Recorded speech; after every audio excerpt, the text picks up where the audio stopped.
Students, ఈరోజు మనం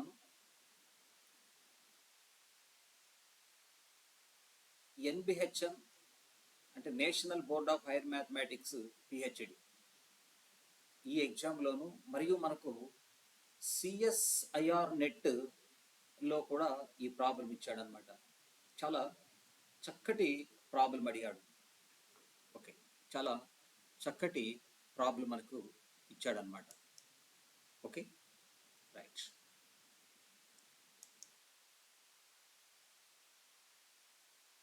so ఏమిటి ఆ ప్రాబ్లము అనేటువంటిది మనం ఒకసారి ఆలోచిస్తే చూడండి, ఇక్కడ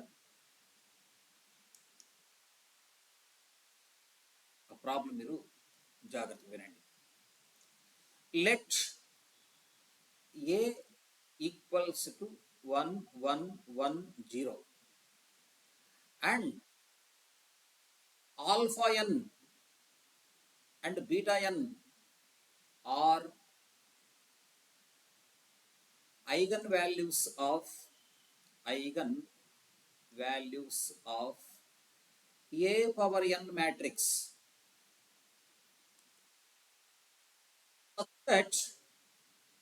such that modulus of alpha 1 is greater than or equals to modulus of beta n. Then which of the following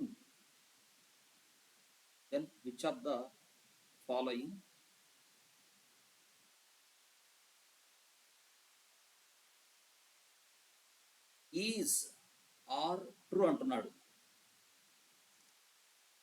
which of the following is or true అంటున్నాడు. ఓకే, ఇక్కడ మళ్ళీ మనకు ఫస్ట్ ఆప్షన్ ఏమి ఇస్తున్నాడంటే alpha N. Okay, alpha n tends to infinity as n tends to infinity. ఇక్కడ మనకు n అనేది ఇన్ఫినిటీని approach అయితే అప్పుడు ఆల్ఫా n అనే వాల్యూ ఇన్ఫినిటీని అప్రోచ్ అవుతుంది అని చెప్తున్నాడు.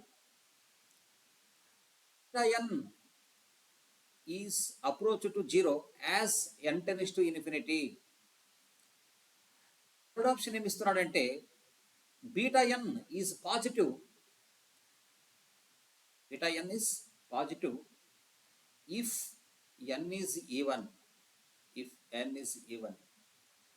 Fourth option, beta n is negative. If n is odd. Okay, పిల్లలు ఒకసారి క్వశ్చన్ యొక్క అర్థం చెప్తా వినండి. ఏ అనేది మనకు ఒక 2x2 మ్యాట్రిక్స్ ఇచ్చాడు. తర్వాత మనకి ఈ ఆల్ఫా ఎన్, ఇక్కడ ఉన్నటువంటి ఈ ఆల్ఫా ఎన్, ఇక్కడ ఆల్ఫా ఎన్ బీటా ఎన్ ఎవరో తెలుసా? ఏ పవర్ ఎన్ అనే మ్యాట్రిక్స్ యొక్క ఐగన్ వాల్యూస్. ఇప్పుడు మనకు ఏ పవర్ ఎన్ అనే మ్యాట్రిక్స్కి ఐగన్ వాల్యూలు రావాలంటే ఫస్ట్ మనం ఏం చేయాలి? ఏ అనే మ్యాట్రిక్స్కి ఐగన్ వాల్యూలు ఎప్పుడైతే క్యాలిక్యులేట్ చేస్తావో అప్పుడు ఆటోమేటిక్గా మనము ఏ పవర్ ఎన్ అనే మ్యాట్రిక్స్ కూడా మనము ఐగన్ వాల్యూస్ మనము క్యాలిక్యులేట్ చేయొచ్చు అట్లా. కాబట్టి ఏ పవర్ ఎన్ అనే మ్యాట్రిక్స్ యొక్క eigen values lambda 1 and beta 1, lambda N and beta N అయితే ఇక్కడ మనకు ఇస్తున్నాడు అనమాట. అట్లా బీటా ఆల్ఫా ఎన్ అనే ఐగన్ వాల్యూలో N is approach to infinity తీసుకుంటే అప్పుడు ఆల్ఫా ఎన్ అనే eigen value approach to infinity. Beta N అనే ఆ ఐగన్ వాల్యూలో N is approach to infinity అయినప్పుడు beta N is approach to 0 అయిపోతుందంట. ఎన్ అనేది ఈవన్ నెంబర్ తీసుకుంటే అప్పుడు బీటా ఎన్ అనేది పాజిటివ్, ఎన్ అనేది ఆడ్ తీసుకుంటే బీటా ఎన్ నెగిటివ్ వస్తుంది అంటాడు. ఇప్పుడు మనము చేయవలసినటువంటి పని ఏమిటంటే ఇచ్చినటువంటి మ్యాట్రిక్స్కి ఫస్ట్ మనము ఐగన్ వాల్యూస్ను ఫైండ్ అవుట్ చేయాలి. ఎప్పుడైతే నువ్వు ఏ అనే మ్యాట్రిక్స్కి ఐగన్ వాల్యూలు ఫైండ్ అవుట్ చేస్తావో ఏ పవర్ ఎన్ అనే మ్యాట్రిక్స్కి నీకు ఆటోమేటిక్గా ఐగన్ వాల్యూస్ పాసిబిలిటీ అయిపోతాయి. సో ఇప్పుడు ఏ అనేది ఇది ఒక 2x2 మ్యాట్రిక్స్ కదా. ఇట్లా 2x2 మ్యాట్రిక్స్ ఇచ్చినప్పుడు క్యారెక్టరిస్టిక్ ఈక్వేషన్.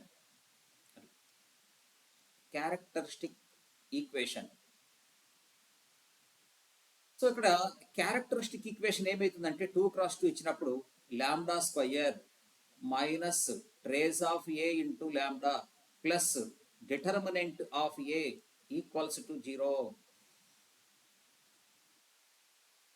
ఇది మనకు 2x2 మ్యాట్రిక్స్ మనకు ఇచ్చినప్పుడు 2x2 మ్యాట్రిక్స్ ఇచ్చినప్పుడు ఈ ఫార్ములా ద్వారా మనము క్యారెక్టరిస్టిక్ ఈక్వేషన్ కనుక్కొని ఐగన్ వాల్యూస్ మనం ఫైండ్ అవుట్ చేయొచ్చు. సో లాంబ్డా స్క్వేర్ ట్రేస్ అంటే 1 + 0 1 ఇంటూ లాంబ్డా. డిటర్మినెంట్ ఎంత అవుతుంది చూడండి, ఏడి మైనస్ బీసీ, కాబట్టి మనకు ఇక్కడ determinant -1 = 0. So this is a, this is b, this is c. ఇది క్వాడ్రాటిక్ ఈక్వేషన్ కాబట్టి మనం రూట్స్ కనుక్కోవాలి. కాబట్టి using the formula -b ± b² - 4ac divided by 2. So అప్పుడు లాంబ్డా ఈజ్ ఈక్వల్ టు మనకు 1 + √5/2 ఒకటి, 1 - √5/2 మరొకటి. Now I found eigen values of given matrix. ఓకేనా? ప్రస్తుతం నేను ఏ అనే మ్యాట్రిక్స్కి ఐగన్ వాల్యూలు కనుక్కున్నాను. ఇప్పుడు మన టార్గెట్ ఏంది? a⁴n అనే మ్యాట్రిక్స్కి ఐగన్ వాల్యూలు మనం కనుక్కోవాలి. అది మన టార్గెట్. ఓకేనా? ఎలా చేస్తాము? a⁴n అనే మ్యాట్రిక్స్ మీరు గమనించుకోండి. ఇప్పుడు ఫర్ ఎగ్జాంపుల్ ఏ అనే మ్యాట్రిక్స్కి ఐగన్ వాల్యూస్ λ1 అండ్ λ2 పిల్లలు. అప్పుడు a² అనే మ్యాట్రిక్స్కి ఐగన్ వాల్యూస్ ఏమవుతాయి అంటే λ1² λ2². ఫర్ ఎగ్జాంపుల్ చూడండి, ఇప్పుడు నా దగ్గర ఏ అనే మ్యాట్రిక్స్ ఉంది, దానికి ఐగన్ వాల్యూస్ -1 3. అప్పుడు నాకు a³ అనే మ్యాట్రిక్స్కి ఐగన్ వాల్యూస్ కావాలంటే ఇక్కడ ఉన్న ప్రతి ఐగన్ వాల్యూని క్యూబ్ చేయాలి. అప్పుడు -1³ ఎంత నీకు? -1. 3³ ఎంత అవుతుందో చూడండి, 27 కదా. ఇది అలాగే ఇప్పుడు మనం ఏం చేయాలా? a⁴n అనే మ్యాట్రిక్స్కి ఐగన్ వాల్యూస్ మనము కనుక్కోవాలి. అది మన టార్గెట్. ఇప్పుడు ఏ మ్యాట్రిక్స్ యొక్క ఐగన్ వాల్యూలు ఇవి.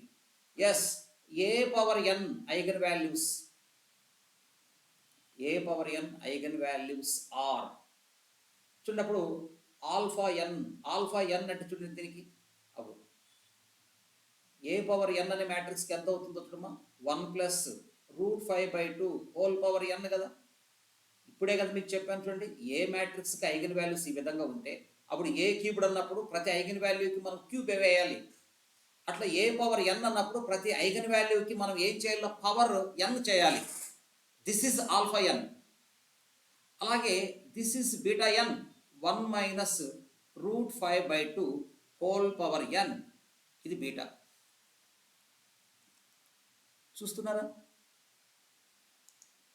Okay, beta n. మనం ఇప్పుడు a⁴n అనే మ్యాట్రిక్స్కి ఐగన్ వాల్యూస్ కూడా నేను ఫైండ్ అవుట్ చేసేసాను. ఇప్పుడు అక్కడ ఇచ్చినటువంటి ఆప్షన్స్కి మనము సమాధానం ఇచ్చుకుంటూ వద్దాం. ఫస్ట్ ఆప్షన్ ఏం చెప్తున్నాడు మీరు బాగా గమనించుకోండి. Limit n → ∞ alpha n. అట్లా ఆల్ఫా nకు మనము n → ∞ అప్లై చేయమంటున్నాడు. సో ఇక్కడ మీరు గమనించండి, లిమిట్ n → ∞ ఆల్ఫా n అంటే దాని అర్థం 1 + √5/2 ఇట్స్ వాల్యూ నేను డైరెక్ట్గా ఇన్ఫినిటీ అని రాసేస్తున్నాను. ఎట్లా చెప్తున్నారు ఇన్ఫినిటీ అంటే? మనము చాలాసార్లు డిస్కస్ చేసుకున్నాం కదా, లిమిట్స్ యొక్క కాన్సెప్ట్ మీకు బాగా తెలుసు. మనకు లిమిట్ n → a/b² ఉన్నప్పుడు మనం చాలాసార్లు కూడా డిస్కస్ చేసుకున్నాము. ఇలా ఉన్నప్పుడు ఇక్కడ మనకు 0 కూడా పాసిబిలిటీ అవుతుంది. ఎప్పుడు a < b. ఏ వాల్యూ అనేది b వాల్యూ కన్నా తక్కువగా ఉంటే 0, a < b ఉంటే ఇన్ఫినిటీ, అలాగే 1 a = b. అప్పుడు ఈ ఫార్ములాను ఉపయోగించుకొని చేయాలి. నేను ఇక్కడ ఇన్ఫినిటీ అని రాసేస్తున్నా. ఎందుకు ఇన్ఫినిటీ రాస్తున్నాను చూడండి, ఇక్కడ మనకు a/b² అంటున్నాడు. ఇక్కడ న్యూమరేటర్ వాల్యూ డినామినేటర్ వాల్యూ కన్నా ఎక్కువగా ఉంది. ఎందుకంటే ఇక్కడ మనకు 1 ఇక్కడ √5 అంటే అప్రాక్సిమేట్గా దాని వాల్యూ 2 డివైడెడ్ బై 2. అప్పుడు న్యూమరేటర్ వాల్యూ 3 డినామినేటర్ 2 కదా. కాబట్టి numerator value is greater than denominator. కాబట్టి ఇట్స్ వాల్యూ ఇన్ఫినిటీ. ఇది అప్లికేబుల్ అవుతుంది దీనికి. ఓకేనా? So 1 is exactly correct answer. 1 is correct answer. 1 is correct answer. తర్వాత 2 మనకేమిస్తున్నాడు ఒకసారి ఆలోచించుకోండి. 2 limit n → ∞. Limit n tends to infinity beta n meaning 1 minus root 5/2 whole power n. ఇప్పుడు మీరు గమనిస్తే ఇక్కడ మనకి ఇక్కడ గమనిస్తే చూడండి, ఇక్కడ ఇది ఏ వాల్యూ, ఇది బి వాల్యూ. ఇక్కడ 1 మైనస్ రూట్ 5 అంటే 2 పాయింట్ సంథింగ్ డివైడెడ్ బై 2 కదా, అప్పుడు మీకు 0 వచ్చేస్తుంది. ఎందుకంటే ఏ లెస్ దాన్ బి. అట్లా ఏ వాల్యూ బి వాల్యూ కన్నా చిన్నది కాబట్టి నీకు 0 వస్తుంది. కాబట్టి 2 ఈజ్ కరెక్ట్ ఆన్సర్. తర్వాత థర్డ్ వన్ మీరు గమనించండి. సో మనము థర్డ్ దానికి మనం ఆన్సర్ తీసుకుందాం. Third one.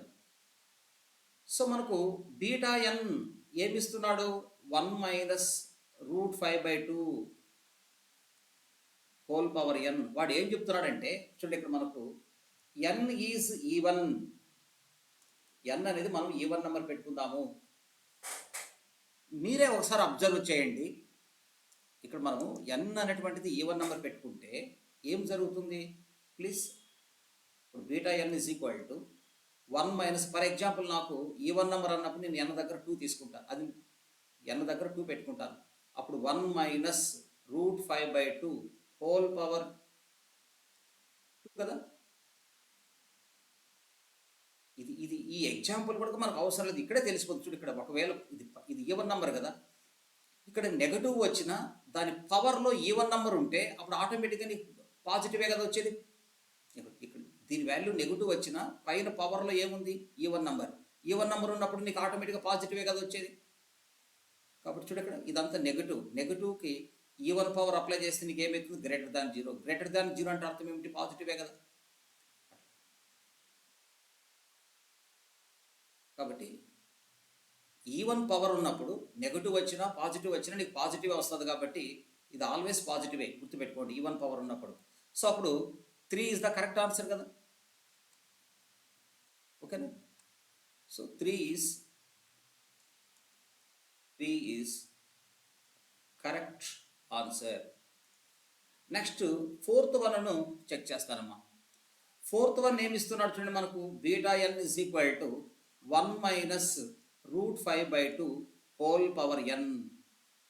1 minus root 5/2 whole power N అని మనకు చెప్తున్నాడు. కాబట్టి నేను ఇప్పుడు ఏం చేస్తున్నానంటే ఎన్ అనేది ఆడ్ తీసుకోమంటున్నాడు. నేను ఫర్ ఎగ్జాంపుల్ నేను ఏం చేస్తున్నాను, ఆడ్ నెంబర్ కాబట్టి నేను n = 1 పెట్టుకుంటాను, నా ఇష్టం. నువ్వు n = 3 కూడా పెట్టుకో, అది నీ ఇష్టం. అప్పుడు నేను n = 1 పెట్టుకుంటే then what is b n. B n is equal to 1 minus root 5/2. చూడప్పుడు 1 మైనస్ రూట్ 5 అంటే దాని వాల్యూ 2 పాయింట్ సంథింగ్ కాబట్టి అప్పుడు నీకు ఏమొస్తుంది, మనకు నెగిటివే కదా వచ్చేది. ఇక్కడ లెస్ దాన్ 0 వస్తుంది, నెగిటివ్ వస్తుంది. కాబట్టి చూడండి, ఇక్కడ బీటా ఎన్ అనే ఆ ఐగన్ వాల్యూలో, బీటా ఎన్ యొక్క ఐగన్ వాల్యూలో ఇక్కడ ఎన్ ప్లేస్లో ఆర్డర్ నెంబర్ పెట్టుకుంటే నీకు ఏమొస్తుంది, నెగిటివ్ వస్తుంది. కాబట్టి 4 కూడా కరెక్ట్ ఆన్సర్ కదా. 4 కరెక్ట్ ఆన్సర్. సో మనకు ఇప్పుడు ఏం గమనిస్తున్నారు మీరు ఒకసారి గమనించుకోండి. ప్రాబ్లంలో ఇక్కడ ఇచ్చినటువంటి ఆప్షన్స్ మీరు ఒకసారి గమనించుకోండి. ఇచ్చినటువంటి ఆప్షన్స్ మీరు ఒకసారి అబ్జర్వ్ చేయండి ఎవ్రీబడి. సో మీరు ఒకసారి ఆప్షన్స్ అబ్జర్వ్ చేస్తే ఫస్ట్ది కరెక్ట్ ఆన్సరే, సెకండ్ది కరెక్ట్ ఆన్సరే, థర్డ్ది కరెక్ట్ ఆన్సరే, ఫోర్త్ వన్ కూడా కరెక్ట్ ఆన్సరే. సో ఫైనల్గా మనము ఇక్కడ ఏం చెప్పబోతున్నామంటే మన answer 1 correct answer, 2 correct answer, 3 correct answer, 4 is the correct answer. Students ఎవరైనా సబ్స్క్రైబ్ చేసుకోకపోతే సబ్స్క్రైబ్ చేయండి, 10 మందికి షేర్ చేయండి, లైక్ కంపల్సరీగా చేయండి ప్లీజ్. ఓకే, మీరు ఎంకరేజ్ చేస్తే కదా మీరు కూడా ఎంకరేజ్ చేయాలి బాగా. మీరు ఎంత బాగా ఎంకరేజ్ చేస్తే నేను మీకు కావాల్సినటువంటి నంబర్ ఆఫ్ వీడియోస్ను నేను అప్లోడ్ చేస్తాను అన్నమాట. ఓకేనా. Please don't forget like and subscribe.